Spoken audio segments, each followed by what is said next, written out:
घर कितीही लांब असलं आणि धावपळीची दुनिया असली तरी मनातील श्रद्धा आणि आपुलकी माणसाला त्यांच्या परंपरांपासून कधीही दूर नेऊ शकत नाही. श्रावण महिन्याचा पहिला सोमवार, मनामध्ये प्रचंड ओढ आणि भक्तीचा भाव घेऊन केलेली ही साधी पण अत्यंत मनपूर्वक पूजा. इथे दिखावा नाही तर केवळ देवाप्रती असलेली निस्सीम श्रद्धा आहे.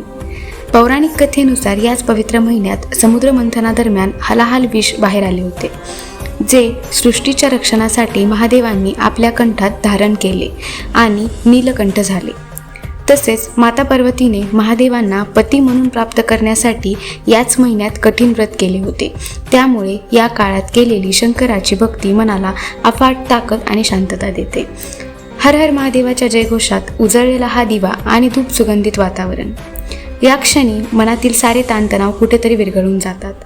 देवाच्या चरणी नतमस्तक होऊन केलेली ही छोटीशी प्रार्थना जणू आपल्या प्रत्येक संकटावर फुंकर घालते आणि आयुष्यात सकारात्मक ऊर्जा भरते.